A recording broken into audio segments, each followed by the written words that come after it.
If your expectations for this game was to be the Star Wars game to end all Star Wars games, you'd be sorely disappointed. If you were expecting a hack and slash game with some cool force powers, you'll be pleasantly surprised. Within the first level, you play as Darth Vader, hacking and slashing and force pushing Wookiees off ledges, and hunting down rogue Jedi. You can't disguise yourself from me, Jedi. Grab hold of something, quickly! While on one of his hunts, Vader finds a force-sensitive child and has plans for him. Come with me. More will be here soon.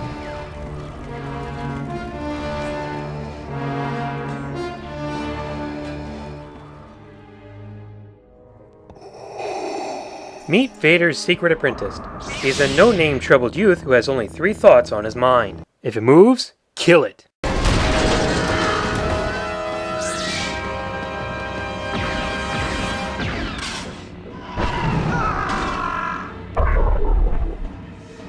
If it doesn't move, destroy it. If it's any combination of the two, blow it up. Blow it up again. Blow the living crap out of it. Blow the living crap out of it again. Keep blowing stuff up.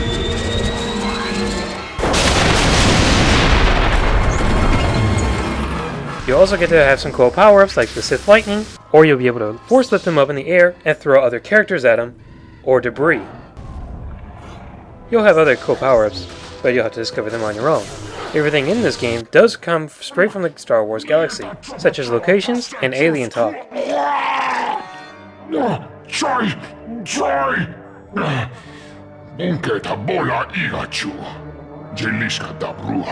The story itself is really good, taking place between Episode 3 and Episode 4, with a lot of cool plot twists along the way.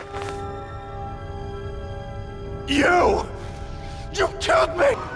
Unfortunately, the main gameplay revolves around going from narrow pathways, to fighting enemies in large areas, to going through another small hallway, to defeating creatures bigger than you that can only be killed by moving the nunchuck and the Wii-mote in certain directions when it tells you to in cutscenes.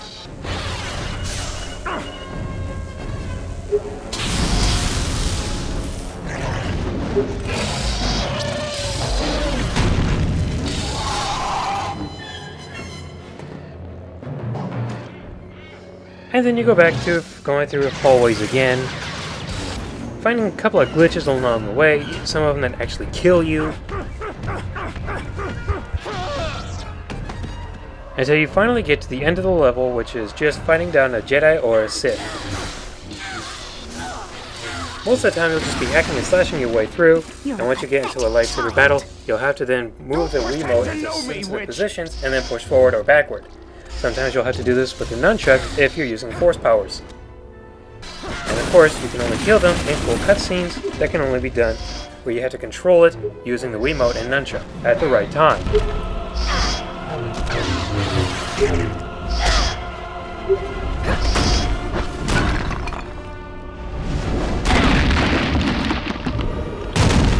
After you've beaten the level, you'll get new power-ups, and you'll be able to upgrade your own powers either after the level or any time at all during that level. You'll even be able to read what they say and how to perform them. Now I know at some point you must be thinking, well, this is cool for the Wii version, but what about the Xbox 360? Well, fortunately, a good friend of mine, EspioThief, was able to come over with his Xbox 360 and we were able to get some gameplay footage. The presentation is obviously much prettier than what we've seen before on the Wii. Then again, we're seeing PS2 graphics on that one. You'll also get a couple of new features, such as being able to fight proxy one of your assistant characters in the game who will be training you along the way. At least in the Xbox 360 version. Shut down, Proxy! There's no one inside you that I haven't already defeated. Give me some credit, Master. I have one module you've never seen. An enemy I've studied for years.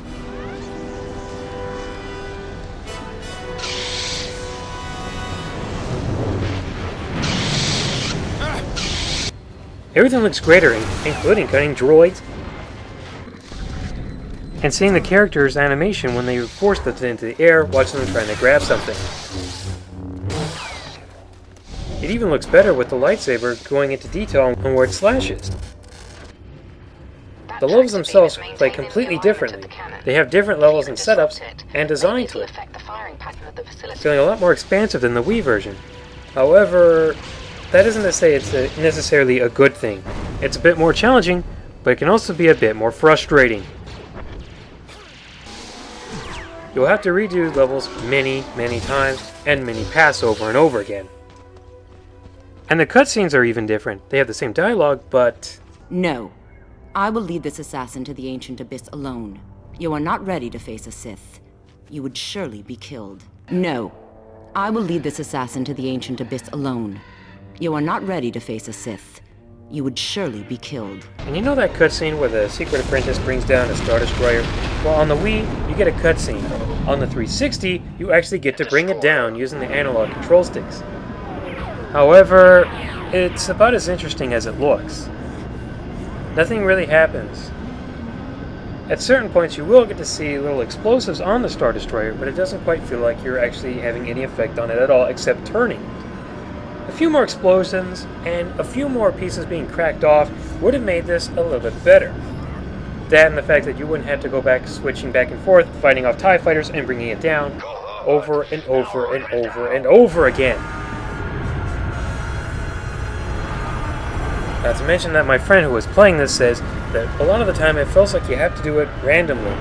You have to put the analog controls in the random spot in order to get it in the right position, and then bring it down. The only way I can think of making this more interesting besides more detail is this.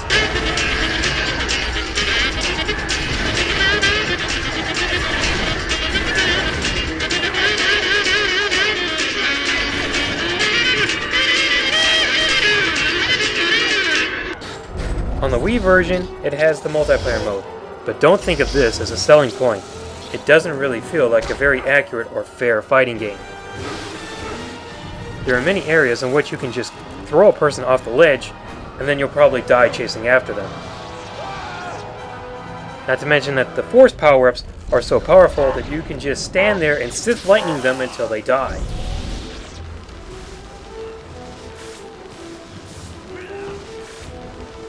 And then they'll just get back up and in their invincibility state around to grab another power-up, which will then allow them to Sith lightning that person until they die. So don't think that this has a lot of replayability to it unless you really get into it. It just doesn't feel fair. You need the full power. At least the cutscenes in the game do bring out a lot of humor, as you would expect from LucasArts. I hate being him. I think he does too.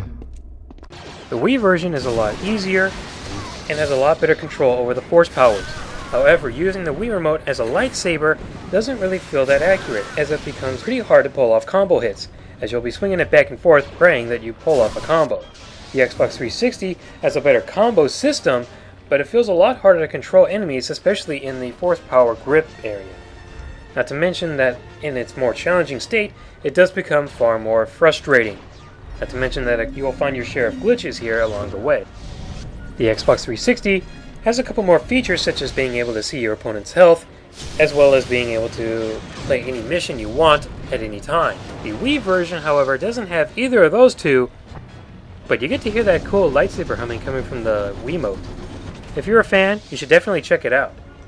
However, purchasing it, you should wait for a lower price. That's why I'm giving it a 3 out of 5, a solid rental.